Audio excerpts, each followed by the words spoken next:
আচ্ছা,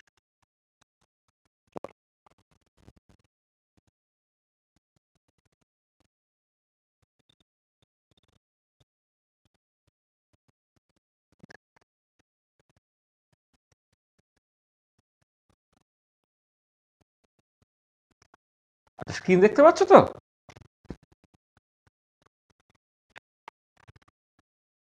ঠিক আছে? আচ্ছা, ঠিক আছে। আচ্ছা দেখো, আমাদের যেটা আলোচনা হচ্ছিল লাস্ট ক্লাসে, সেটা হচ্ছে জুল থমসন এক্সপেরিমেন্ট এবং এনথ্যালপি। এই যে জিনিসটা আমরা পড়েছিলাম আর কি, সেটা কোশ্চেন অ্যান্সার প্যাটার্নে করা হচ্ছিল। জুল থমসন এক্সপেরিমেন্টটা আমাদের একদম শেষের দিকে কয়েকটা কোশ্চেন আমরা শেষে লিখেছিলাম, সেই কোশ্চেনগুলোর অ্যান্সারগুলো আমরা এখন করে নেব। হ্যাঁ, আর তারপরে হচ্ছে হিট ক্যাপাসিটি রিলেশনস, যেটা আমাদের আগে পড়ানো হয়েছিল, সেইখান থেকে যে টাইপের কোশ্চেনগুলো পরীক্ষা আসতে পারে সেইটা আমরা দেখে নেব। তাহলে প্রথম যে কোশ্চেনটা দিয়ে আমাদের স্টার্ট করতে, এটা এটা বেসিক্যালি মানে ডাউট ক্লিয়ারিং টাইপের কোশ্চেন ব্যাপারটা আর কি। তাহলে কোশ্চেন দিয়ে স্টার্ট করা যাক। তো প্রথম যে কোশ্চেনটা আমি তোমাদের দিয়েছিলাম, যে derive an expression of joule Thomson coefficient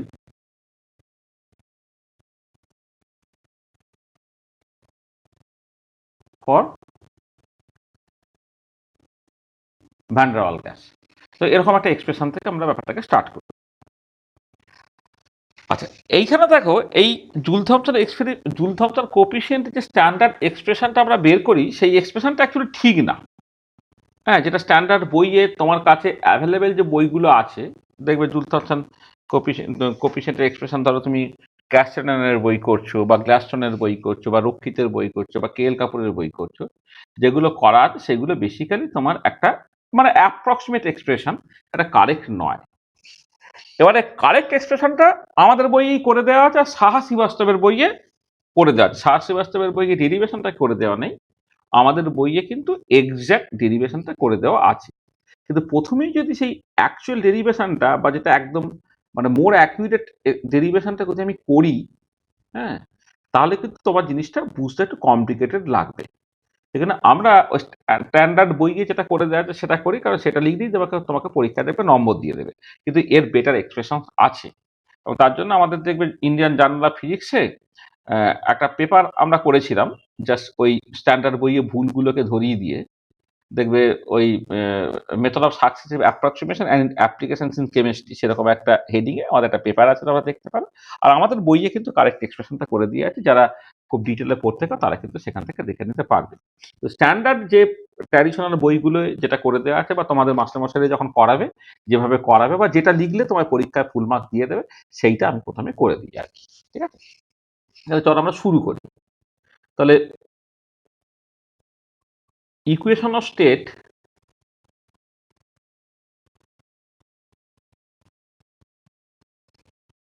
for van der Waals গ্যাসটা কি হবে না, P plus N square by V square into V minus N V equal to NRT, এইরকমভাবে তুমি লিখলে হবে।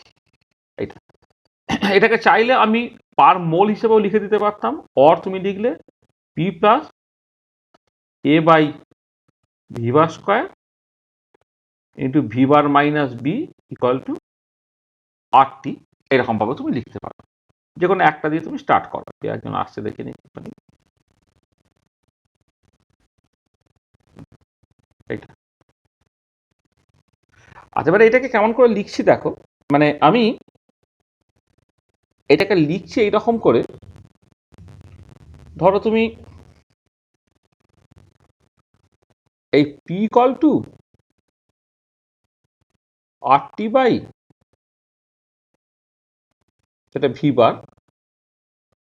বার minus B minus A by V bar square, এইরকম ভাবে লিখলাম। অথবা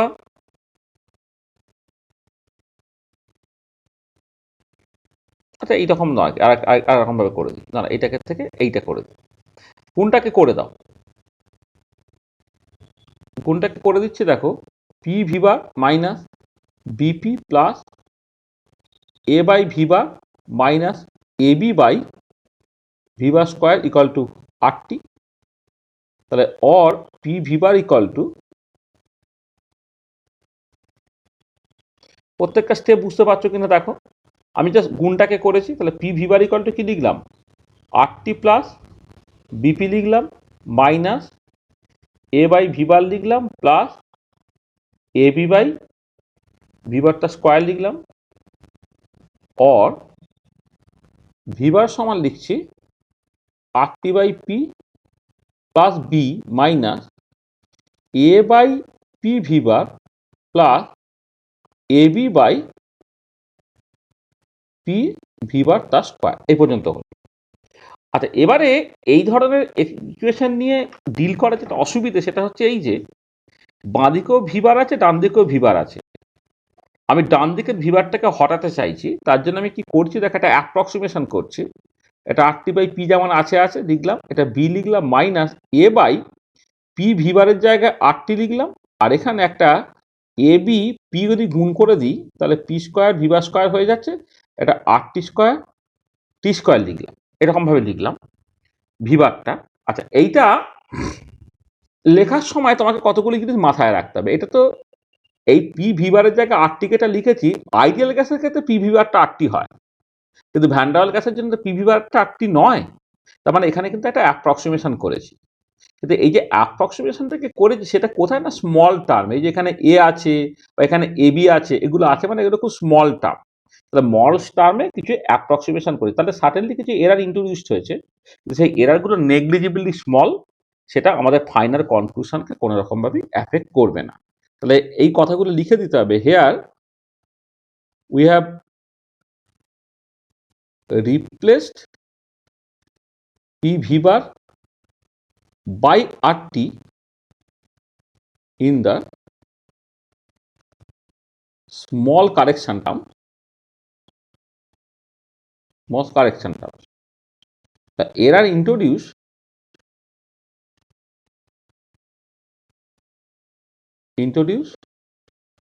is negligibly small and it does not affect our final conclusion. মানে হয়তো নিউমেরিক্যাল ভ্যালুর রেসপেক্টে একটু চেঞ্জ হলো, হ্যাঁ, কিন্তু আলটিমেটলি ফাইনাল কনক্লুশনটা আমাদের কোন রকমভাবে অ্যাফেক্টেড হবে না। ভি বারের এই এক্সপ্রেশনটা আমি বের করে রাখলাম, এই এক্সপ্রেশনটা দিয়ে কিন্তু আমাদের স্টার্টটাকে করতে হবে এটা। আচ্ছা, তাহলে এই ভি বারে যদি এই এক্সপ্রেশনটা হয়, এখানে ভি বারটা as a function of temperature pressure এরকমভাবে লিখে দেওয়া হয়েছে। তাহলে আমি জাস্ট এইটুকু কাজ একটুখানি করে রাখি, সেটা আমার কাজে লাগবে। Del V bar by del T at constant P, এটা কেন কাজে লাগবে একটু পরে তোমার কাছে ব্যাপারটা পরিষ্কার হবে। Del V bar by del T at constant P, আর বাই পি হলো প্রথম একটা, আর বাই পি, আমি তো টি এর রেসপেক্টে ডেরিভেটিভ করছি, প্রেশারটাকে কনস্ট্যান্ট, এটা 0 হয়ে গেল। এটা হচ্ছে A by plus A by R T square হয়ে যাচ্ছে, plus A by R T square হয়ে যাচ্ছে। এখানে তোমার প্লাস ছিল, এটা মাইনাস হয়ে যাবে, minus 2ab by R square T Q হয়ে গেল। এটা del V bar by del T আর কনস্ট্যান্ট পির এক্সপ্রেশন হয়ে গেল। এবারে দেখো নাও জুল থমসন কোএফিসিয়েন্টটা কি। আচ্ছা, জুল থমসন কোএফিসিয়েন্টটা দেখো মিউ যেটি, সেটা অনেক রকম ভাবে ডিফাইন করা হয়েছিল। প্রথম definition del T by del P আর কনস্ট্যান্ট এইচ, এটা ছিল। এটাকে লেখা যেত -1/cp del H by del P at constant T, এইরকম ভাবে ছিল। তারপরে লাইন লিখেছে 1/cp into V minus T into del V by del T at constant P, এটা। এবার তুমি যদি এটাকে এই উপরে একটা নাম্বার অফ মোলস দিয়ে তুমি গুণ করে নাম্বার অফ মোলস দিয়ে ভাগ করে দাও, এই নাম্বার অফ মোলসটা মানে, বা উল্টো রকম ভাবে উপর নিচে নাম্বার অফ মোলস দিয়ে যদি ভাগ করো, তাহলে 1/cp বার এটা হয়ে যাবে। এটা হয়ে যাবে V bar minus T into del V bar by del T at constant P, মানে এইটা হয়ে যাবে। এইটা যে এক্সপ্রেশনটা সেটা হচ্ছে মিউচুয়ালি। তো এবারে আমাদের এইটা হচ্ছে যে কোনো ক্ষেত্রে তোমার মিউজিটি বের করার জন্য করসপন্ডিং ইকুয়েশনটা। আচ্ছা, এবারে ভ্যান ডার ওয়াল গ্যাসের জন্য কি হবে? 1/CP বারটা হলো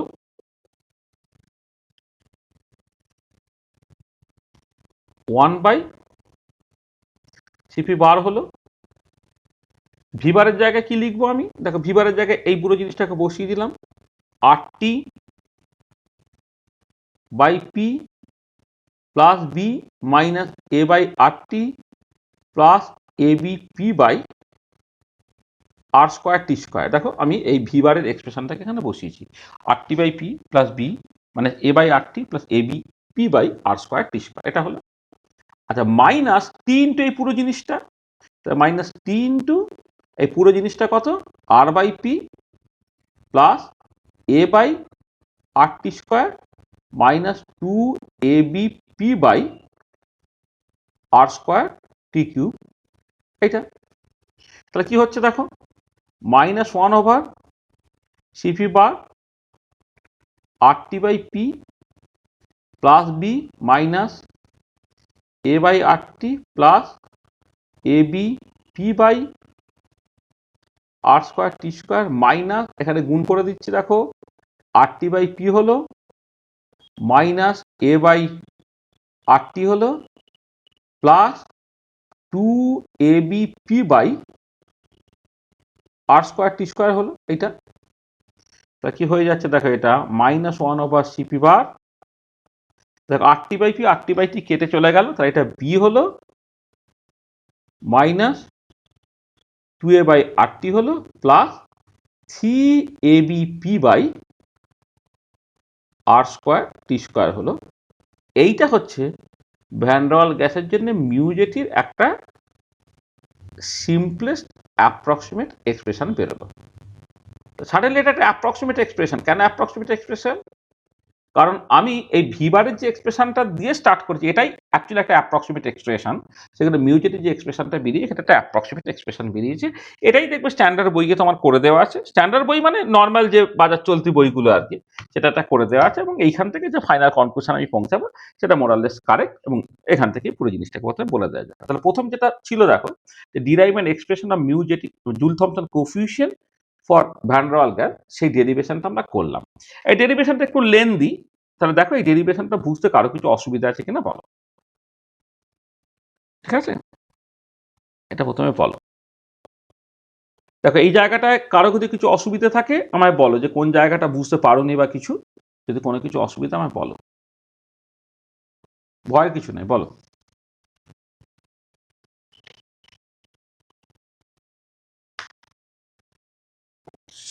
ঠিক আছে,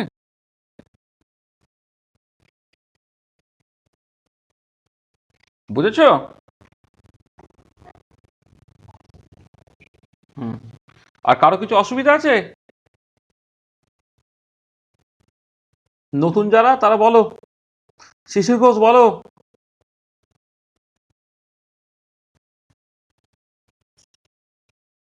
অসুবিধা নাই তো?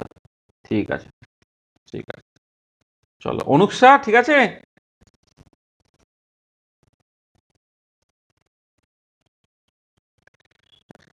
তাহলে এইটা যদি পরীক্ষায় দেয় না, বেশ ভালো নম্বর দিয়ে হবে কিন্তু। হ্যাঁ, এটা ধরো অ্যারাউন্ড 4 নম্বর দিয়ে দেবে। হ্যাঁ, 3 নম্বরের জন্য এটা বেশ লেন্দি, 4 নম্বরের মতো যত এটা দিয়ে দেবে। আচ্ছা, এবারে এইখান থেকে এই যে রেজাল্টটা পেয়েছো, এই রেজাল্ট থেকে অনেক ছোট ছোট কোশ্চেন দেয়।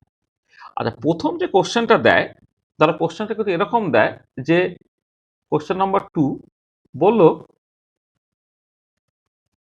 Show that for van der Waals gas there is 2 inversion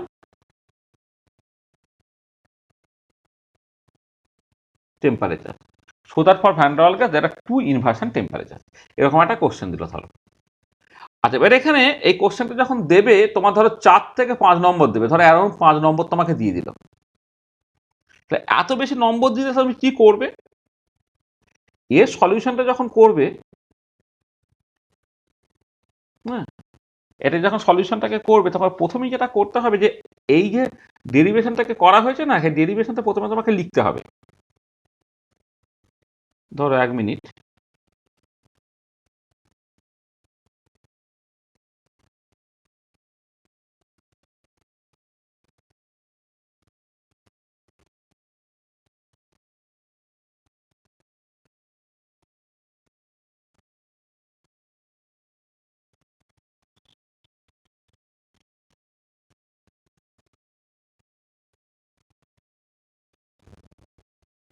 দেখাচ্ছি, 1 মিনিট।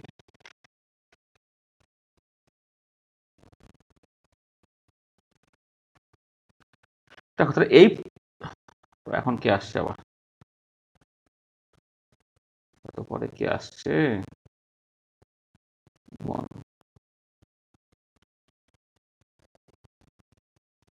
দেখো তাহলে এই প্রবলেমটা যদি তোমায় দেয় 5 নম্বর দিয়ে দেবে, তাহলে তোমাকে প্রথমে ভ্যান গ্যাসের জন্য মিউজিটির এক্সপ্রেশনটাকে বের করতে হবে। এটা প্রথমে করে ফেলতে হবে। করে ফেলার পরে আরেকটু তোমাকে এগোতে হবে, মানে আগের প্রবলেমটা যদি তোমায় দেয় 5 নম্বর দেবে না, এটা হয়তো তোমার লেসে 3 নম্বর থেকে 4 নম্বর দিল, তো এটা একটা 3 নম্বরের প্রবলেম হিসেবে দিলে এটা। আর যখন 5 নম্বরের প্রবলেম হিসেবে দেবে, এটা দিয়ে দেবে, তখন এই পর্যন্ত করে দিতে হলো। করে দেওয়ার পর কি হবে, করে দেওয়ার পর ফার্দার যেটা তোমায় করতে হবে যে অ্যাট ইনভার্সন টেম্পারেচার কি হয়, অ্যাট ইনভার্সন টেম্পারেচার বা অ্যাট ইনভার্সন পয়েন্ট কি হবে না, মিউ জেটিটা তোমার 0 হবে। ইনভার্সন টেম্পারেচারে কি হয় না, মিউ জেটিটা 0 হয়, বা ইনভার্সন পয়েন্ট থেকে মিউ জেটিটা 0 হয়। তা 0 যদি হয় তাহলে -1/Cp bar B minus 2a/RT plus 3abp/r²t²। This is actually equal to 0। তাহলে -1/Cp বার তুমি বাদ দিয়ে দাও, তাহলে হয়ে যাচ্ছে কত, B r²t² minus 2a/RT plus 3abp, এটা ইকুয়াল টু তোমার 0 হয়ে গেল। তাহলে এখান থেকে তোমার টিটা হয়ে যাচ্ছে -b plus minus √b² minus 4ac, 4ac মানে 4 মানে 3 4 12 into a b² b r², মানে মানে b² এটা -4ac, 4 মানে 3 4 12 a b² r² p, এটা ডিভাইডেড বাই হচ্ছে 2a, 2a মানে 2b r²। তাহলে কি হচ্ছে দেখো, এটা এটা হচ্ছে তুমি এখান থেকে এই 2r যদি কমন নিয়ে নাও, তাহলে a প্লাস মাইনাস, দেখো এখান থেকে 2r কমন নিয়ে নিলে পড়ে থাকছে কি এখান থেকে তোমার রুটের মধ্যে। আচ্ছা, রুটের মধ্যে আমি একবার করে নিতে পারি, এটা 2ar যদি কমন নিয়ে নাও, 2ar, আরটা তো বাইরে চলে গেছে, বা রাদার 2rটাও তোমার বাইরে চলে গেছে, এটা হচ্ছে জাস্ট সিম্পলি a রইল, তার সঙ্গে যেটা পড়ে রইল হচ্ছে 1 মাইনাস 3b² p বাই তোমার a, এইটা মানে এখান থেকে তোমার কি চলে এসছে, 4a² r² বাইরে চলে এসছে। 4a² r² যখন বাইরে, 2ar হিসেবে 2 বাইরে রেখেছি, এটাকে এখানে রেখেছি, তাহলে এইটা হচ্ছে 1 হয়ে গেল, মাইনাস 4a² r² চলে গেলে 3 পড়ে থাকে, এখানে হচ্ছে তোমার a, আর এখানে তোমার একটা 4a² r² কমন আছে বলে একটা a কেটে গিয়ে নিচে একটা a রয়ে গেল, একটা b² রয়ে গেল, একটা p রয়ে গেল। এইটা ডিভাইডেড বাই কি আছে, ডিভাইড বাই আছে হচ্ছে তোমার 2br। তাহলে এটা কি দাঁড়াচ্ছে না, 2r 2r যদি কেটে দাও তুমি, তাহলে সেটা হয়ে যাচ্ছে তোমার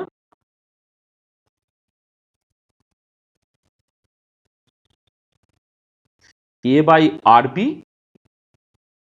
এটা br² ছিল, সরি এটা, তাহলে এখানে 2r 2r এটা কেটে গেল, তাহলে এটা হয়ে যাচ্ছে তোমার 1/rb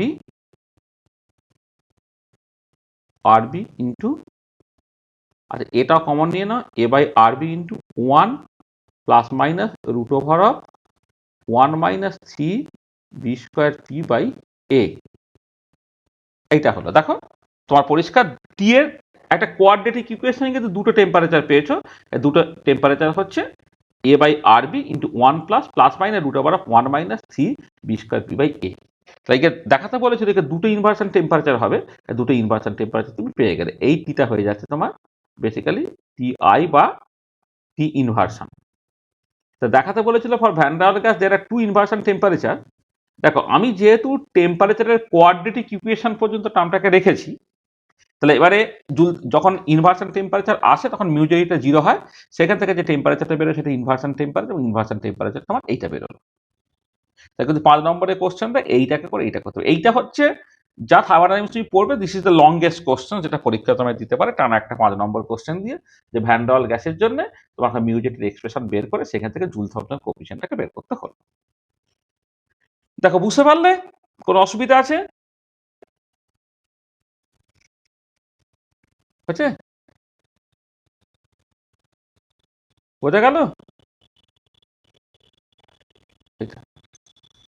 আচ্ছা, এবারে একটা কোশ্চেন দেয় 2 নম্বরের কোশ্চেন হিসেবে,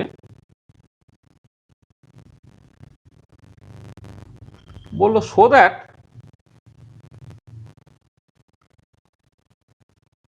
for van der Waals gas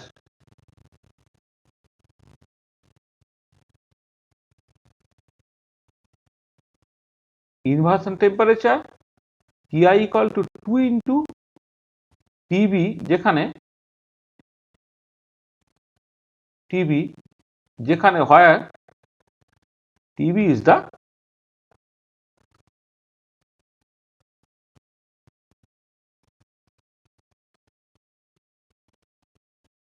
boil temperature. এখানে টিবিটা হচ্ছে তোমার বয়েল টেম্পারেচার, ঠিক আছে? এইটা এরকম আবার পরীক্ষায় কোশ্চেনটা দেয় যে দেখা হচ্ছে ফর ভ্যান ডার ওয়াল গ্যাসের inversion temperature twice the Boyle temperature. এটা তোমাকে, হ্যালো, এই বেটা কার মাইক্রোফোন অন হয়ে গেছে? ওরে কার মাইক্রোফোন অন হয়ে গেছে রে? হ্যাঁ, সৌম, সে বেটার ছেলে কোথায় ঘুরে বেড়াচ্ছে রে? হ্যাঁ, পাখিবাজ হয়ে গেছে। দেখ এইটা যখন পরীক্ষা দেয়, এটা দেখো 3 নম্বরের কোশ্চেন হিসেবে ধরো দিল, তখন তুমি কি করবে? দেখো তখন তুমি যেটা করবে, মজাটা দেখো, একই জায়গা থেকে সব সলিউশন গুলো চলে আসছে। মানে দেখাই, ধরো তুমি প্রথমে,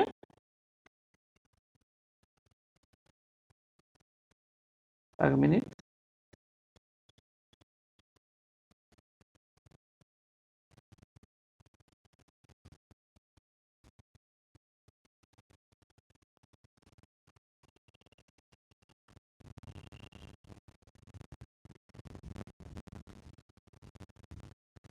এই প্রশ্নটার উত্তর তুমি কি করে করবে দেখো।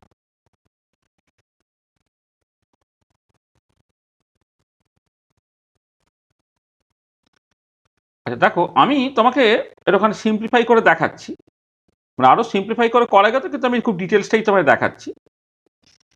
ধরো তুমি এই একটা ডেরিভেশন তো তুমি শিখে গেছো, যে কেমন করে জুল থমসন কোএফিসিয়েন্টটাকে বের করে, জুল থমসন কোএফিসিয়েন্টটা তার এক্সপ্রেশনটা তুমি বের করেছো। তাই এখানে খেয়াল করে দেখো, এখানে তুমি মিউ জেটির যে এক্সপ্রেশনটা লিখেছো B minus two A by R T plus three A B P by R square T square, এই যে এক্সপ্রেশনটা বেরিয়েছে। আর এবারে তুমি বলো তো যে এই যে তিনটে টার্ম আছে B minus two A by R T plus three A B P by R square T square, এগুলোর মধ্যে এই প্রথম দুটো টার্মের তুলনায় পরের টার্মটা অনেক অনেক ছোট। কেন অনেক অনেক ছোট? কারণ ভ্যান ডার ওয়াল কনস্ট্যান্ট এ আর বি এর ভ্যালু খুব ছোট ছোট হয়। তাহলে এও যদি খুব ছোট হয়, বিও যদি খুব ছোট হয়, তাহলে তাদের গুণফল কি হবে? আরো আরো ছোট হবে। সেই জন্যে এই পর্যন্ত যদি তুমি করে ফেলো, মানে ওয়ান্স একটাই তুমি মুখস্থ করো, করে ফেলার পরে তুমি তার পরের লাইনে কি লিখলে? লিখলে যে মিউ জেটি তখন অ্যাপ্রক্সিমেটলি তোমার minus one over CP bar into B minus two A by R T. তার কারণটা কি? কারণটা হচ্ছে as the third term is much smaller, much smaller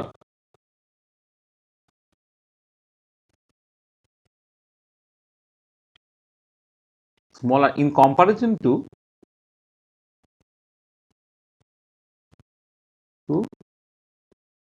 first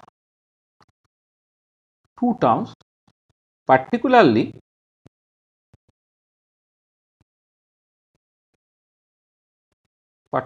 when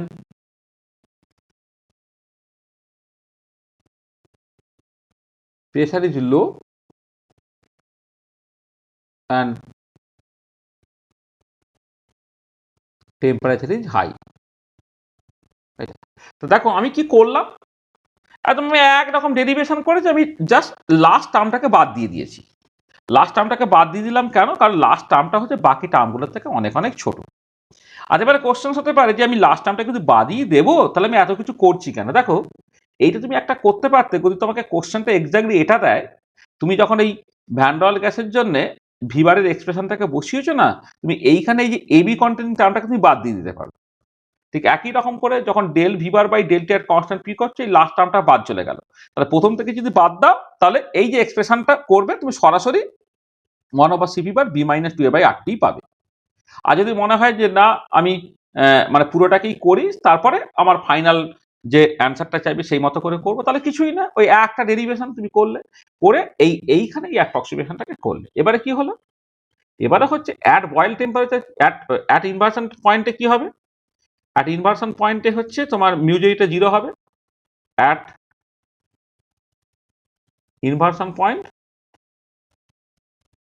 মিউজেটি equal to 0, তার মানে কি হচ্ছে -1/cp bar B minus two A by R T, দেখেছি অ্যাকচুয়ালি ইকুয়াল টু 0। তাহলে সেখান থেকে কি হলো, টি আইটা সমান দেখা, এই যে B minus two A by R T 0 হয়ে গেল, টি আই ইকুয়াল টু হচ্ছে two A by R T, sorry two A by R B হয়ে গেল, two A by R B হয়ে গেল এইটা, বা এটা ইমপ্লাই করলো T I equal to 2 into TB হয়ে গেল। কারণটা কি না, যেহেতু as TB equal to A by R B.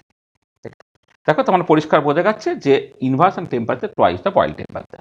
তাহলে পরীক্ষার কোশ্চেনটা যদি এইটা পড়ে, তখন তোমাকে কিন্তু এইরকম ভাবে অ্যান্সারটাকে করতে হবে। যে তখন আমার আর দুটো মানে কোয়াড্রেটিক টার্ম পর্যন্ত রেখে দুটো ইনভার্সন টেম্পারেচার হচ্ছে সেসব ঝামেলার মধ্যে যাবো না। কোশ্চেনটা তোমায় কেমন বলছে তার মতো করে তোমাকে উত্তরটাকে ঠিক করতে হবে। তাই এখানে inversion temperature twice the Boyle temperature এটা তুমি করে ফেলতে পারো। ঠিক আছে, বুঝতে পারলে? হলো? ঠিক আছে তো? এটা আচ্ছা, এবারে এই এইটা হওয়ার পরে তুমি একটু খেয়াল করে দেখো, তুমি যদি এই যে এক্সপ্রেশনটা দুটো ইনভার্সন টেম্পারেচার যে এক্সপ্রেশনটা তুমি পেয়েছিলে, একটা দুটো ইনভার্সন টেম্পারেচার যে এক্সপ্রেশনটা পেয়েছিলে, একটা কি না এ বাই আর বি 1 + সামথিং, একটা 1 - সামথিং। এবারে তুমি এখান থেকে খেয়াল করে দেখো যে যদি এরকম সিচুয়েশন হতো যে তোমার এই যদি এমন হয় যে ইফ এই three B square P by এটা মাছ লেস দ্যান 1, মানে এই যে লাস্টের টার্মটা কিন্তু খুব ছোট হয়ে যায়, তাহলে দেখো এই ইনভার্সন টেম্পারেচারের যে ম্যাক্সিমাম ভ্যালুটা দেখো পরিষ্কার 2a বাই আর বি বেরোচ্ছে, কারণ এ বাই আর বি আছে 1 + 1 হয়ে যাবে, কারণ এই পার্টটা কিন্তু নেগলিজিবলি স্মল হয়। আর টিআই এর যে মিনিমাম ভ্যালুটা সেটা কত হচ্ছে, দেখো জাস্ট সিম্পলি তোমার 0 হয়ে যাচ্ছে। এটা মানে এমনিতে দুটো ইনভার্সন টেম্পারেচার তো ঠিক আছে, কিন্তু যদি এই three B square P by এটা অর্থাৎ এই মানে লাস্ট টার্মটাকে তুমি না রাখতে আর কি, এই যে লাস্ট টার্মটাকে তুমি না রাখতে, তাহলে দুটো ইনভার্সন টেম্পারেচার, একটা 2a বাই আর বি, একটা হচ্ছে 0 হয়ে যাচ্ছে। এটা তার মানে ম্যাক্সিমাম ইনভার্সন টেম্পারেচার যেটা, সেটাই হচ্ছে এখানে তোমার বয়েল টেম্পারেচারের টয়েস হিসেবে এখানে অ্যাপিয়ার করছে। এখানে যে ইনভার্সন টেম্পারেচার তুমি পাচ্ছ, সেটা বেসিক্যালি যে ম্যাক্সিমাম ইনভার্সন টেম্পারেচারটাকে পাচ্ছ আর কি। ঠিক আছে? আচ্ছা, তাহলে এই যে 2a বাই আরবিটা যদি তোমার ম্যাক্সিমাম ইনভার্সন টেম্পারেচার দেয়, তাহলে এইখান থেকে একটা ভীষণ ইম্পর্টেন্ট কোশ্চেন আছে, কোশ্চেন নম্বর 4। এটা পরীক্ষায় খুব আছে 2 নম্বরের কোশ্চেন হিসেবে। বলা হয় যে at room temperature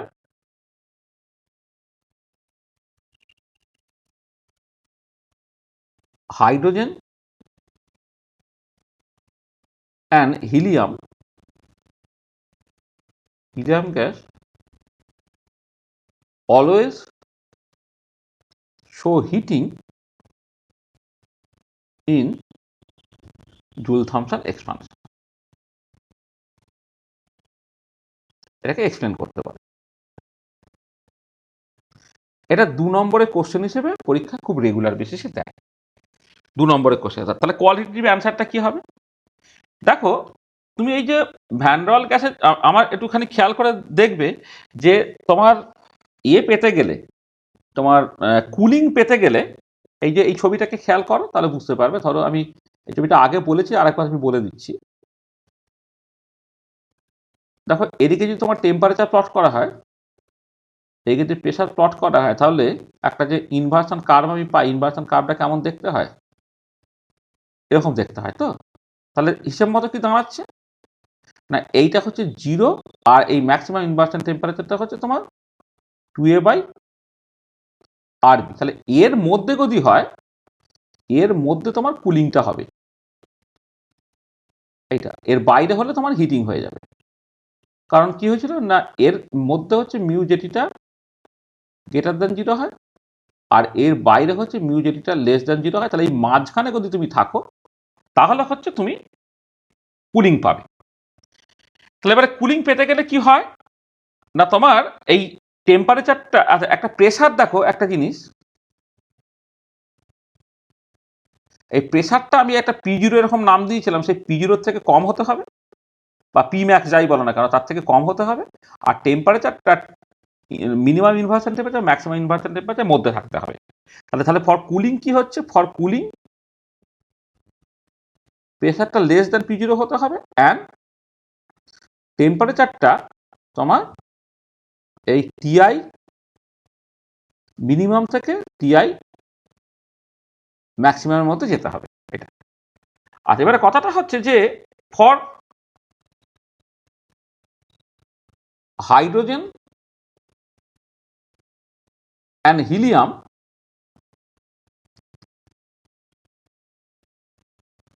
intermolecular repulsion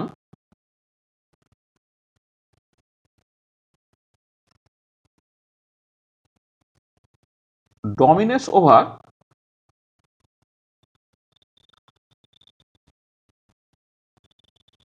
intermolecular attraction. For hydrogen and helium, intermolecular repulsion dominates over intermolecular attraction. আচ্ছা, এবারে ইন্টারমলিকুলার অ্যাট্রাকশনটা এর মধ্যে থাকে, ইন্টারমলিকুলার রিপালশনটা বি এর মধ্যে থাকে, সেই জন্যে তাহলে হেন্স ম্যাক্সিমাম ইনভার্সন টেম্পারেচার যেটা হচ্ছে তোমার টিআই ম্যাক্স, এটা হচ্ছে 2a/RB is very low, maximum inversion temperature very low. কারণ এক্ষেত্রে কি, এটা ছোট, বিটা হচ্ছে অনেক বড়, মানে হাইড্রোজেন এবং হিলিয়ামের ক্ষেত্রে ইন্টারমলিকুলার অ্যাট্রাকশনটা যে ভীষণ ভীষণ কম, বা ইন আদার ওয়ে বলছি ইন্টারমলিকুলার রিপালশনটা ডমিনেট সবার ইন্টারমলিকুলার অ্যাট্রাকশন। তাই ইন্টারমলিকুলার রিপালশন বি যদি বেশি হয় দেন দ্য ইন্টারমলিকুলার অ্যাট্রাকশন এ, তাহলে কি হবে, ইনভার্সন টেম্পারেচার যেটা, সেই ম্যাক্সিমাম ইনভার্সন টেম্পারেচার যেটা, সেই ইনভার্সন টেম্পারেচার এক্সপ্রেশনটা কিন্তু 2a/RB, এটা ভীষণ ভীষণ কম হয়ে যাচ্ছে, এটা ঠিক আছে। এবং ভীষণ ভীষণ কম হচ্ছে, তুমি যদি অ্যাকচুয়ালি দেখো কোনো একটা টিপিক্যাল সিচুয়েশনের ক্ষেত্রে, ধরো তুমি যদি মানে ফর হিলিয়াম এই ম্যাক্সিমাম ইনভার্সন টেম্পারেচারটা হচ্ছে মাত্র 43 কেলভিন।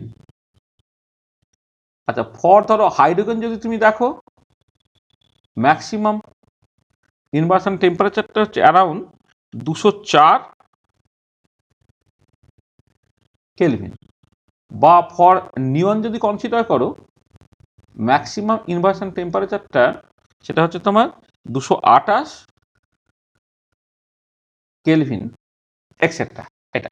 তাহলে কতগুলো ক্ষেত্রে বললো, হাইড্রোজেন, হিলিয়াম, হাইড্রোজেন, নিয়ন, এদের ক্ষেত্রে ম্যাক্সিমাম ইনভার্সন টেম্পারেচারটা খুব লো। তার মানে কি হচ্ছে, তাহলে রুম টেম্পারেচার টিটা যেটা হচ্ছে 298 কেলভিন, এটা কি হচ্ছে greater than maximum inversion temperature, এটা। এবার এখানে কি বলা হয়েছে যে ইনভার্সন টেম্পারেচার পেতে গেলে টেম্পারেচারটা ম্যাক্সিমাম ইনভার্সন টেম্পারেচার কম হতে হবে, কিন্তু এখানে রুম টেম্পারেচারটা কি পেলো, ম্যাক্সিমাম ইনভার্সন টেম্পারেচার থেকে বেশি হয়ে গেছে। সেখানে কি হয়েছে, therefore hydrogen, helium, neon, etc.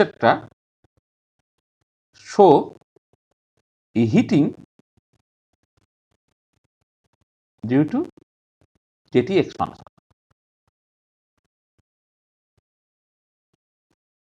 Therefore, hydrogen, helium, and neon, etc. show heating due to JT expansion in ordinary condition. At ordinary temperature, মানে অর্ডিনারি টেম্পারেচার মানে মোটামুটি রুম টেম্পারেচার। তার রুম টেম্পারেচারটা হচ্ছে ম্যাক্সিমাম ইনভার্সন টেম্পারেচার থেকে বেশি।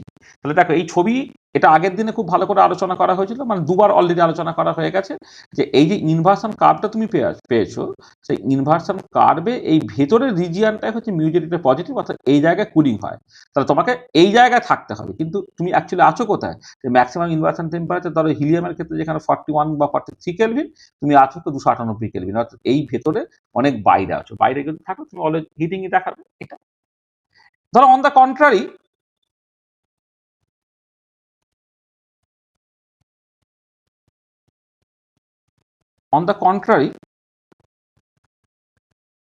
এই TI max for ধরো তুমি নাইট্রোজেন, অক্সিজেন, ধরো এই কার্বন ডাইঅক্সাইড এক্সেট্রা, আমি কতগুলো বলছি, কার্বন ডাইঅক্সাইড এক্সেট্রা, আর নাইট্রোজেনের জন্য সেটা হচ্ছে 607 কেলভিন, অক্সিজেনের জন্য ভ্যালুটা ওই ওরকমই কাছাকাছি হবে। আচ্ছা, অক্সিজেনের ডেটাটা তুমি বাদ দাও, হ্যাঁ, নাইট্রোজেনের জন্য বলছি, মানে এয়ারে মূলত নাইট্রোজেন আছে।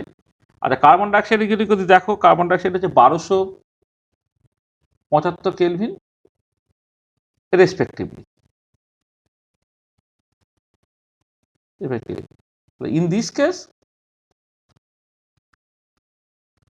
a theta certainly less than Ti max. Hence, these gases show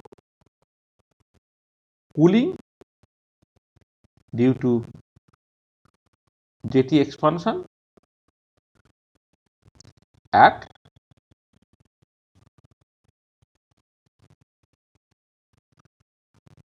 room temperature.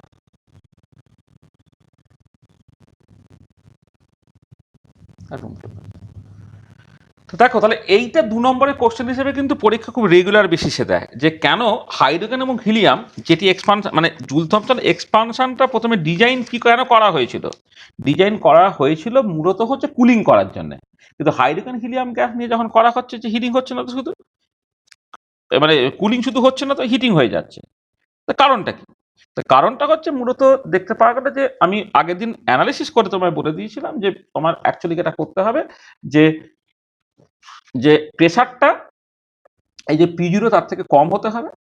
হ্যাঁ, তাহলে এর সঙ্গে কম্পেয়ার করলে দেখো এখানে একটা জিনিস বলে নিই, যে তোমার এই যে প্রেসারটা, যে দুটো ইনভার্সন টেম্পারেচার পেতে গেলে তোমায় কি করতে হচ্ছে, যে এই ভেতরের পার্টটা হচ্ছে তোমার রিয়েল হতে হচ্ছে, মানে ভেতরের পার্টটা পজিটিভ হতে হচ্ছে, বা মানে তোমার গেটার ইকুয়াল টু জিরো হতে হচ্ছে। মানে এখান থেকে দেখো যদি এমন হয়ে যায় যে কোনো কারণে তোমার এই three B square P by এটা তোমার জিরো হয়ে যায়, সেইখান থেকে তুমি পি জিরোটা পেয়ে গেলে সেটা এ বাই থ্রি বি স্কোয়ার। এইটা হচ্ছে দেখো ওই যে করসপন্ডিং প্রেসারটা, যে প্রেসারের থেকে যদি তুমি প্রেসারটাকে বেশি নাও, প্রেসারটাকে বেশি নিলে ভেতরটা নেগেটিভ হয়ে যাবে, তখন কিন্তু তুমি কোনো ইনভার্সন পয়েন্ট পাবে না। তাহলে প্রেসারটা যখন exactly A by three B square পাবে, তুমি একটা ইনভার্সন টেম্পারেচার পাবে। আর যদি প্রেসারটা less than A by three B square হয়ে যায়, তখন তুমি দুটো ইনভার্সন টেম্পারেচার পাবে। সেটা দেখো এই ছবি থেকে তোমার পরিষ্কার। যদি প্রেসারটা এক্স্যাক্টলি তোমার দেখো, তুমি একটা একটা কনস্ট্যান্ট প্রেসার একটা লাইন টানলে দু জায়গায় কাট করছে বলে দুটো ইনভার্সন টেম্পারেচার, কিন্তু এই পয়েন্টটা কি হচ্ছে, জাস্ট একবারই কাট করছে, সেটা একটা ইনভার্সন টেম্পারেচার পাবে। আর প্রেসারটা তার থেকে বেশি হয়ে যায়, তাহলে কিন্তু তুমি ইনভার্সন টেম্পারেচার পাবেই না। সেটা এই যে ফাইনাল এক্সপ্রেশনটাকে বের করেছি, এই এক্সপ্রেশন থেকে কিন্তু তোমার কাছে ব্যাপারটা পরিষ্কার হয়ে যাচ্ছে। এটা তাহলে দেখো এই কোশ্চেনটার মানেটা পরিষ্কার হয়েছে, বুঝতে পেরেছো? 2 নম্বরের কোশ্চেন হিসেবে, ঠিক আছে? হ্যাঁ, হ্যাঁ, বলো, কিছু বলছো? আচ্ছা, ঠিক আছে, ঠিক আছে। আচ্ছা, আচ্ছা, আর একটা কোশ্চেন দেখো এখানে, যে এই যে ইনভার্সন পয়েন্ট যেটা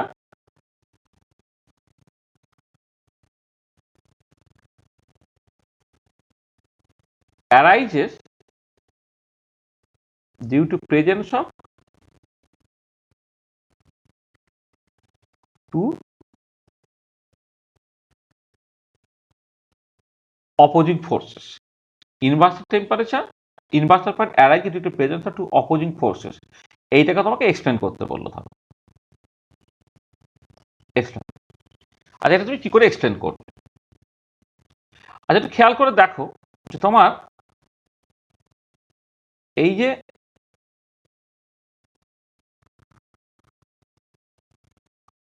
আমি একটা লেনার্জন পোটেনশিয়াল দেখাচ্ছি আর তাহলে V Lennard Jones as a function of R, আর এখানে যে জাস্ট আর প্লট করছি।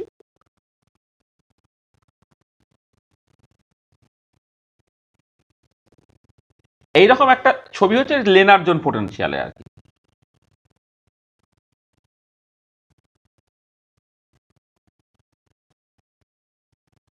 লেনার্জন পোটেনশিয়াল। আচ্ছা একটা জিনিস খেয়াল করো, তুমি আগের দিনের ক্লাসটা যারা করেছো, আগের দিনের ক্লাসে আমি আইডিয়াল গ্যাসের ক্ষেত্রে যখন মিউজেটির এক্সপ্রেশন বের করে ইনভার্সন টেম্পারেচার বের করার চেষ্টা করেছিলাম, দেখেছিলে কি না আইডিয়াল গ্যাসের ক্ষেত্রে মিউজেটিটা অলওয়েজ জিরো হচ্ছে, ঠিক আছে? আইডিয়াল গ্যাসের ক্ষেত্রে মিউজেটিটা জিরো হচ্ছে বা কোনো ইনভার্সন পয়েন্ট থাকছে না, কেন? কারণ সেক্ষেত্রে অ্যাট্রাকশন রিপালশন কিছুই নেই।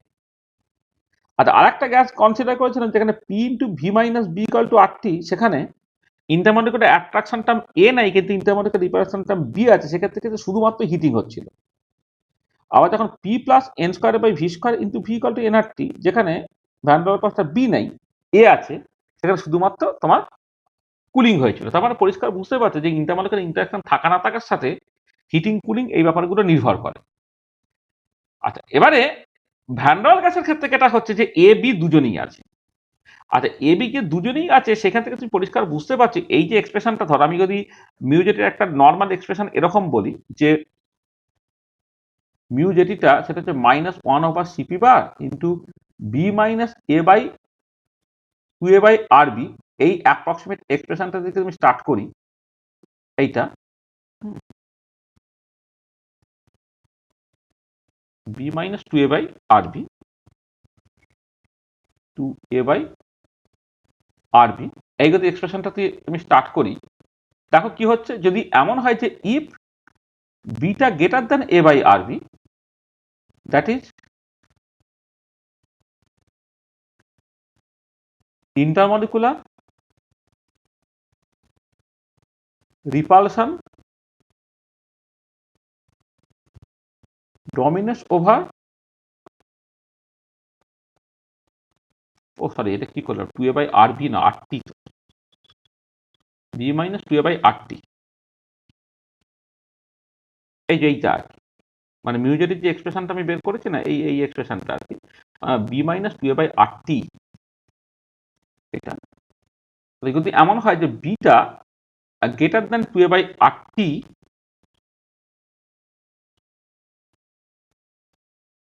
Greater than 2a by R T, তার মানে intermolecular repulsion dominance over intermolecular attraction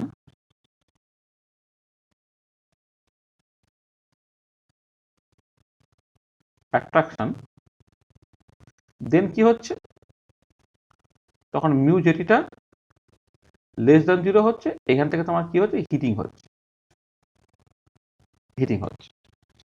আচ্ছা যদি এমন হতো if beta less than 2a by R T, that is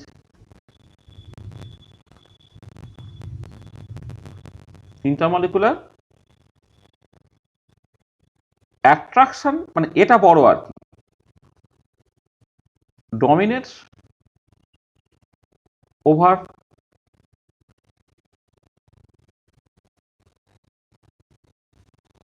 intermolecular repulsion if intermolecular attraction dominates over intermolecular repulsion, then mu JT কি হচ্ছে দেখো, যখন বিটা less than 2a by R T হচ্ছে, তাহলে ভেতরের পার্টটা নেগেটিভ হলো, ওভারঅল জিনিসটা পজিটিভ হলো, তখন তোমার কি হবে, তখন হচ্ছে কুলিং হবে। তার মানে দেখো রিপালশন ডমিনেট করলে হচ্ছে হিটিং হচ্ছে, অ্যাট্রাকশন ডমিনেট করলে কুলিং হচ্ছে। তাহলে এবারে কি হচ্ছে যখন তোমার এই when B equal to 2a by R T, then কি হচ্ছে mu JT equal to zero হচ্ছে, আর দিস করেসপন্ডস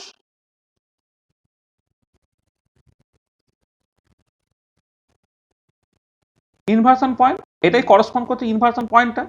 তাহলে ইনভার্সন পয়েন্ট দেখো, তাহলে কখনো হিটিং কখনো কুলিং, বিটা greater than 2a by R T হলে heating, beta less than 2a/RT হলে কুলিং, যখন বিটা এক্স্যাক্টলি 2a/RT হচ্ছে তখন মিউ জেটি ইকুয়াল টু 0 হচ্ছে, তখন তুমি ইনভার্সন পয়েন্টটাকে পাচ্ছ। তার মানে পরিষ্কার বোঝা যাচ্ছে যে ইনভার্সন পয়েন্টটা পেতে গেলে কিন্তু তোমার দুটো অপোজিং ফোর্স থাকতে হচ্ছে, একটা অ্যাট্রাকশন, একটা রিপালশন।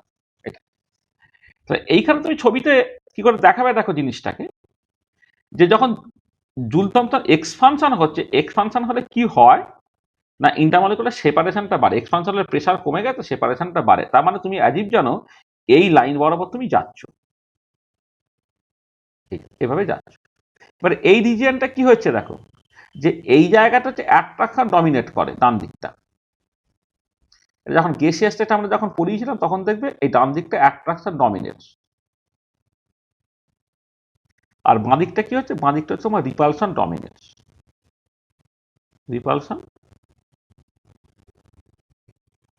Repulsion dominate. আচ্ছা আচ্ছা, এবারে যদি রিপালশন ডমিনেট করে, রিপালশন যদি ডমিনেট করে, এবারে কি হচ্ছে দেখো, ডিউ টু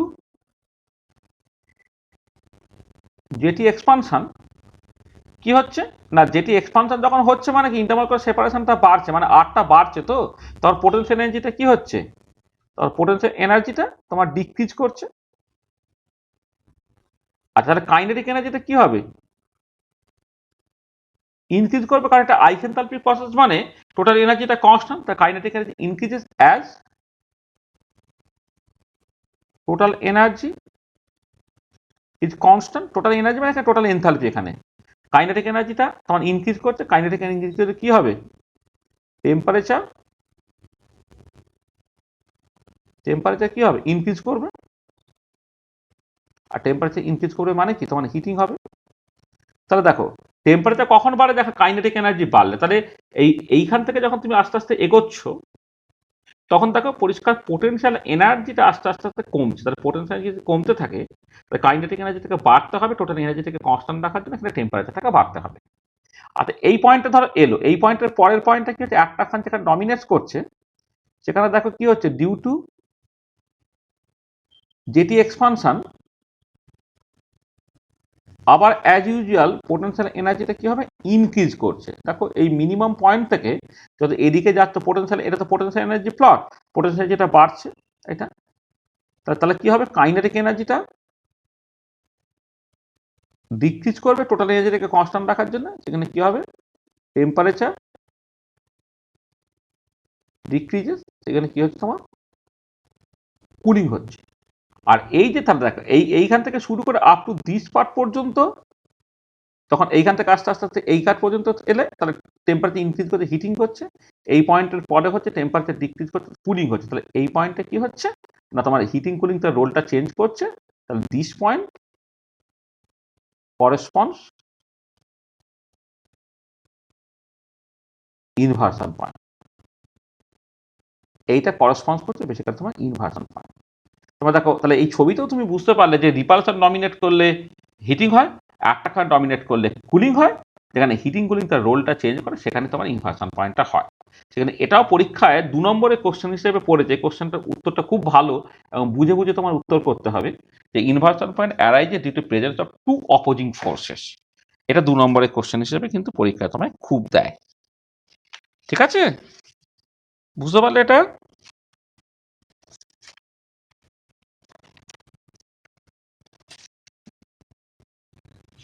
ঠিক আছে, হ্যাঁ, এটা ভালো করে গুছিয়ে তোমায় করতে হবে এটা।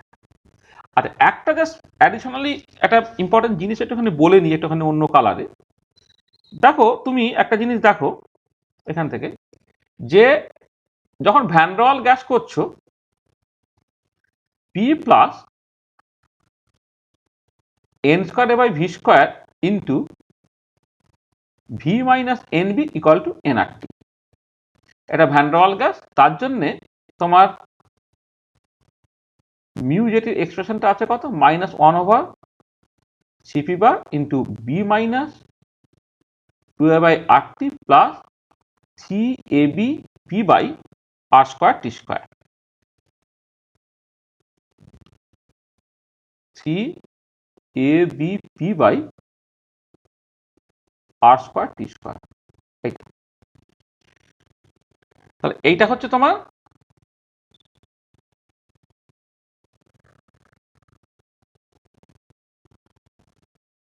ভ্যান ডের ওয়াল গ্যাসের জন্য তোমার ইকুয়েশনটা এবং সেখান থেকে তোমার মিউ জেটির এক্সপ্রেশনটা তুমি বের করে ফেলেছো। আচ্ছা, এবারে দেখো এখানে এ বি দুটোই আছে। এবার একটি সুন্দর ব্যাপার দেখো, তুমি এইখান থেকে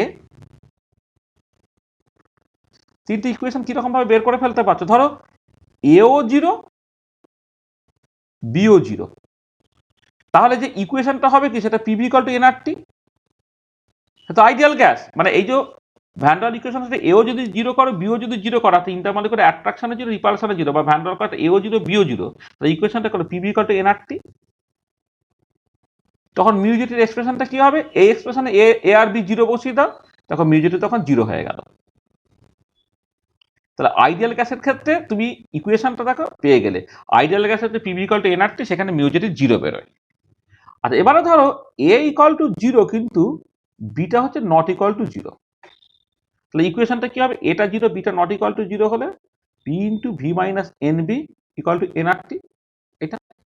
তখন তোমার মিউ জেটির এক্সপ্রেশনটা কি হবে, minus B by CP bar. কারণ এখানে কি, যেখানে যেখানে এ আছে তুমি জিরো করে দাও, এ জিরো করে দাও, এখানে যেটা বাদ চলে গেল, বাদ চলে গেলে তুমি দেখো এই হচ্ছে তুমি এক্সপ্রেশনটা পেয়ে গেলে। আচ্ছা, এবারে ধরো তোমার বিটা জিরো কিন্তু এটা নন জিরো। এবার ধর যেটা হলো যে এটা নট ইকুয়াল টু জিরো কিন্তু বিটা ইকুয়াল টু জিরো, এটা যদি হয় তাহলে কি হবে, P plus N square A by V square into V equal to NRT. সেটা ইকুয়েশন স্টেট হয়ে গেল, কারণ এই ইকুয়েশনে যেখানে বি আছে এটাকে তুমি জিরো করে ফেললে, এটা। তাহলে তুমি এইটা করে ফেললে এখানে মিউ জেটির এক্সপ্রেশন তাহলে কি বেরোবে, minus one over CP bar into, তোমার এখানে কি হচ্ছে না, বিটা জিরো, তার মানে মাইনাস মাইনাস প্লাস হয়ে যাচ্ছে, একবারে লিখে দিচ্ছি, এটা হয়ে যাচ্ছে তোমার 2a by CP bar into RT, এটা তোমার বেরিয়ে যাচ্ছে মিউ জেটির এক্সপ্রেশনটা। আচ্ছা, এবারে এই এক্সপ্রেশনটায় দেখো আমি এই শেষের টার্মটা না রাখলেও তুমি কিন্তু এই ফাইনাল এই কনক্লুশনগুলোতেই পৌঁছাতে, মানে যদি আমি শেষের টার্মটা নাও রাখতাম তাহলেও কিন্তু তুমি অ্যাকচুয়ালি এই কনক্লুশনটাতেই পৌঁছাতে, এটা। আর এবারে দেখো এক্ষেত্রে কি হচ্ছে, মিউ জেটি কিন্তু অলওয়েজ জিরো, নাইদার হিটিং নর কুলিং। এর ক্ষেত্রে মিউ জেটি কি লেস দ্যান জিরো, যেহেতু তাহলে অলওয়েজ কি হবে, হিটিং হবে। আর এক্ষেত্রে এটা কিন্তু গ্রেটার দ্যান জিরো হচ্ছে, মিউ জেটি অলওয়েজ পজিটিভ হচ্ছে বলে অলওয়েজ কুলিং হবে। আর এক্ষেত্রে কি হচ্ছে, কখনো হিটিং কখনো কুলিং তুমি দেখতে পেয়ে যে কখন কোনটা ডমিনেট করছে তার মতো করে। তার মানে ভ্যান ডের ওয়াল গ্যাসের জন্য যদি মিউ জেটির এক্সপ্রেশনটা পাওয়া যায়, তাহলে কিন্তু সেইখান থেকে তুমি টোটালটাই বের করে ফেলতে পারছো। টোটাল রেজাল্টটাকে তুমি কিন্তু এখানে সামারাইজ করে দিলে, মানে এটা আমি কোনো কোশ্চেন হিসেবে বলছি না, হ্যাঁ, এটা কিন্তু তুমি রেজাল্টটাকে সামারাইজ করে ফেললে। মানে যদি সামারাইজ করো ভ্যান ডের ওয়াল গ্যাসের জন্য, মানে আজকে যে মানে এখনো পর্যন্ত যে জিনিসটা আমি পড়িয়েছি সেই পুরো জিনিসটা যদি সামারাইজ করো, তাহলে দেখো আলটিমেটলি তুমি এই জায়গায় এসে পৌঁছাবে। ঠিক আছে, বুঝতে পেরেছো?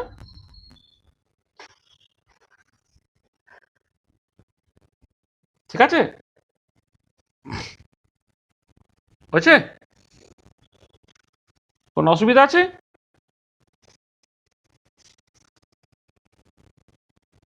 কি হলো, আছো নাকি কোথায় গেলে?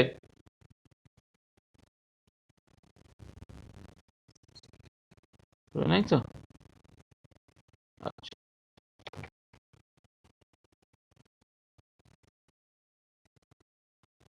আচ্ছা, চলো। আচ্ছা, আর একটা এখান থেকে কোশ্চেন পড়ে যে 6 নম্বরের কোশ্চেন, এটা 2 নম্বর 3 নম্বরের প্রশ্ন দিয়ে পড়ে, what are the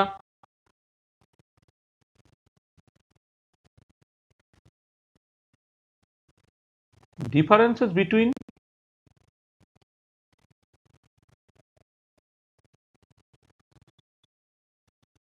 adiabatic cooling and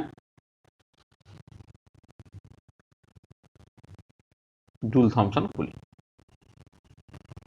এটা একটা পরীক্ষা, ধরো 2 নম্বর, মানে 2 নম্বরের কোশ্চেনটাই মূলত পড়ে, তো 3 নম্বর দিলেও খুব একটা হতাশ হয়ে যাওয়ার কিছু নেই আর কি। মানে এটা এটা 2 নম্বরের প্রশ্ন হিসেবেই মূলত পড়ে, কিন্তু কখনো কখনো 3 নম্বর দিলেও তোমার করতে পারে।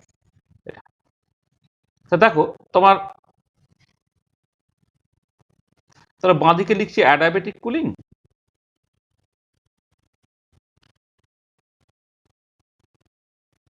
আর ডান দিকে লিখছি জুল থমসন কুলিং। আচ্ছা, ১ নম্বরে দেখো অ্যাডায়াবেটিক কুলিং এর ক্ষেত্রে যেটা হয় যে অ্যাডায়াবেটিক কুলিং এর ক্ষেত্রে একটা অর্ডিনারি অ্যাডায়াবেটিক প্রসেস হয়, এর ক্ষেত্রে তোমার কিউটা এটা হচ্ছে 0 হয়, আর এর ক্ষেত্রে এনথালপির চেঞ্জটা হচ্ছে 0 হয়। এটা হচ্ছে কিউটা 0, এখানে এনথালপির চেঞ্জটা 0। আচ্ছা, এবারে অ্যাডায়াবেটিক কুলিং এর ক্ষেত্রে হচ্ছে যে যে even for ideal gas cooling takes place due to adiabatic expansion, মানে আইডিয়াল গ্যাস নিলেও কিন্তু অ্যাডায়াবেটিক এক্সপানশনে তোমার টেম্পারেচার কমে। এক্ষেত্রে হচ্ছে যে for ideal gas there will B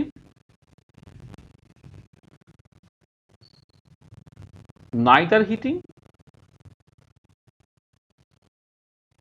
nor cooling due to Joule Thomson expansion. মানে অ্যাডায়াবেটিক এক্সপানশন হলে তোমার আইডিয়াল গ্যাসের ক্ষেত্রেও তোমার কুলিং হবে, কিন্তু আইডিয়াল গ্যাসের ক্ষেত্রে জেটি এক্সপানশন হলে কিন্তু কোনো কুলিং টুলিং হবে না। আচ্ছা, এবারে মানে in this case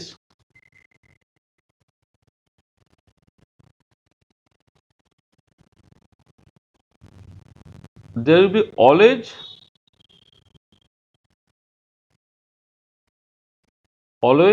cooling due to adiabatic expansion. এক্ষেত্রে মানে যদি আইডিয়াল গ্যাস বাদ দিয়ে অন্য কোনো গ্যাসও না, অ্যাডায়াবেটিক এক্সপানশন সবসময় তোমার কুলিংও হবে। বাট এক্ষেত্রে কি হবে না, depending on the nature of the gas, on the nature of the gas both heating and cooling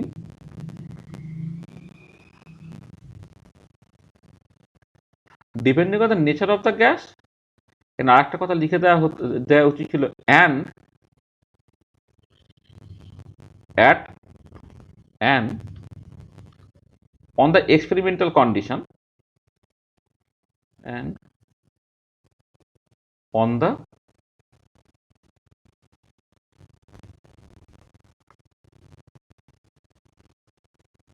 or on the experimental condition both heating and cooling may take place। মানে হিটিংও ঘটতে পারে, কুলিংও ঘটতে পারে। যেমন হাইড্রোজেন হিলিয়াম তুমি দেখলে ordinary টেম্পারেচারে heating ঘটায়, অন্যান্য গ্যাসগুলো তোমার কুলিং ঘটায়। আচ্ছা, এর ক্ষেত্রে there in the question of inversion point, there is no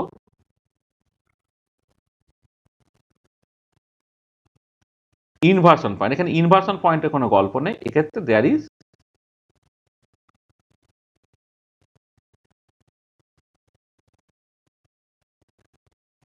inversion point. ঠিক আছে, তো দেখো এই অন্ততপক্ষে 4টে পার্থক্য আমি বললাম অ্যাডায়াবেটিক এবং জুল থমসন কুলিং এর ক্ষেত্রে। আর পরীক্ষায় ক নম্বর দিচ্ছে, 2 নম্বরই বা 3 নম্বরই দিক, তুমি এরকম ভাবে লিখে দিলে তোমার উত্তরটা হয়ে গেল। এটা ঠিক আছে, পরিষ্কার জিনিসটা?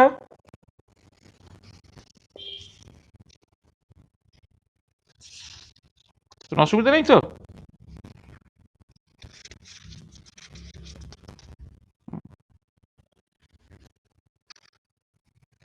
হুম হুম হুম হুম হুম একটা তো বেজে গেল। আমি যে হিট ক্যাপাসিটি রিলেশনটাকে বলবো বলছিলাম, কখন আর বলবো কাকা, কখন আর বলবো।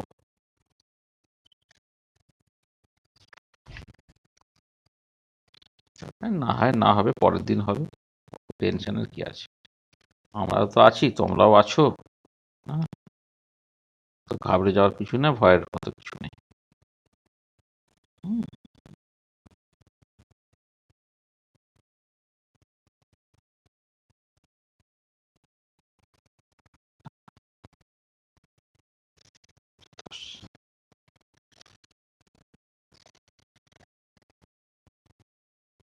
আচ্ছা, ঠিক আছে।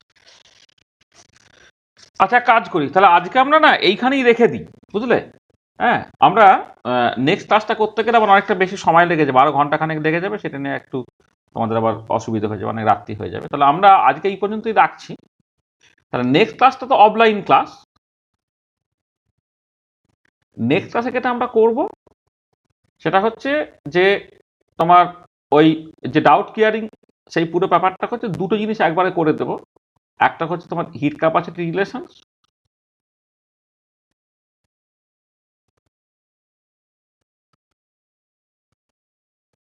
মানে শুধুমাত্র হিট ক্যাপাসিটি রিলেশনসটাকেই বলবো এইটা। আর একটা জিনিস নিশ্চয়ই তোমাদের মনে আছে সামনের সপ্তাহের জন্য, যাদের শনিবারের ক্লাস তো শনিবার, যাদের রবিবারের ক্লাস তাদের রবির ক্লাস, সেটা হচ্ছে তোমার একটা মক টেস্ট হবে। তার সিলেবাসটা কি? সিলেবাসটা আপ টু এই একদম এই এ পর্যন্ত, মানে তোমার first law of thermodynamics, first law of thermodynamics and Joule's experiment যেটা ছিল, মানে একদম শুরু থেকে আরম্ভ করে এই জুল থমসন এক্সপেরিমেন্টের আগে পর্যন্ত, শুরু থেকে আরম্ভ করে জুল থমসন এক্সপেরিমেন্টের আগে পর্যন্ত একটা মক টেস্ট নেওয়ার কথা ছিল। তাহলে আমরা যেটা নেক্সট ক্লাসে করব, আমরা প্রথমে মক টেস্টটাকে নেব 1 ঘন্টা, আর 1 ঘন্টা হিট ক্যাপাসিটি রিলেশনসটা সেটা আমরা বলে দেবো আর কি। এটা নেক্সট ক্লাস হবে। তাহলে সবাই, মানে এটা গত সপ্তাহে পরীক্ষাটা নেওয়ার কথা ছিল, গত সপ্তাহে আমরা যদি ক্লাসটা নিয়ে যেতে পারিনি, সেই জন্য এটা নেওয়া হয়নি। তাহলে তোমাদের নেক্সট রবিবারে যে অফলাইন ক্লাস হবে, আর যাদের শনিবারে তাদের শনিবারে অফলাইন ক্লাস হবে। অফলাইন ক্লাসে হচ্ছে তোমার মক টেস্টটা দিতে হবে, তার সাথে হিট ক্যাপাসিটি রিলেশনস যেটা, সেইটা আমরা আলোচনা করে দেবো। এইটা তো এইখানে আমরা রেখে দিচ্ছি, এন্ড অফ লেকচার। এটা বলো, তোমাদের নিজেদের কারো যদি কিছু অসুবিধা থাকে তো বলে নাও, কোনো কিছু বুঝতে প্রবলেম হলে বলো। জুল থমসন এক্সপেরিমেন্টটা হচ্ছে এই মানে ফার্স্ট সেমিস্টারে যে পার্টটা আছে আর কি, তার মধ্যে সবচেয়ে কঠিন পার্ট। এখান থেকে অনেক কোশ্চেন্স হয়, এই জায়গাটা একটু খুব ভালো করে তোমরা পড়বে আর কি। সিলেবাসে কি আছে না আছে সেটা মাথায় রাখতে হবে না তোমাকে। হ্যাঁ, আমি সব বুঝে সুঝি যতখানি পড়ানোর দরকার আমি ততখানি পড়াচ্ছি, তোমরা পুরোটাকে করো। তাহলে আজকে মানে এই জুল থমসন এক্সপেরিমেন্টটা কিন্তু নেক্সট দিন পরীক্ষা থাকছে না। জুল থমসন এক্সপেরিমেন্টটাকে বাদ দিয়ে বাকি যে পার্টটা তার আগে পর্যন্ত, সেটা হচ্ছে নেক্সট দিন তোমার পরীক্ষায় থাকছে। এটা ওই যারা নতুন ছেলে মেয়ে তারাও কিন্তু এই লোকের কাছ থেকে নোটপত্র জোগাড় টোগাড় করে তোমাদের মতো করে যতটা করা সম্ভব তোমরা করো। এটা 11-12 মোটামুটি যেটা পড়েছো সেই পর্যন্তই আছে। হ্যাঁ, এই বরং জুল থমসন এক্সপেরিমেন্ট 11-12 থাকে না, বা জুল থমসন কপি এইগুলো সব থাকে না, কিন্তু জুলস এক্সপেরিমেন্ট এবং সেখান থেকে তার আগে যে ফার্স্ট লাভ থাবানামি, এই পর্যন্ত কিন্তু তোমার নর্মালি 11-12 সিলেবাসও থাকে আর কি। সেখানে এটা তুমি করতে পারবে, এখানে ঘাবড়ে টাবড়ে যাওয়ার কিছু নেই, তুমি এটা ওখানে করে নেবে। তাহলে এবারে বলো কারো যদি কিছু অসুবিধা থাকে।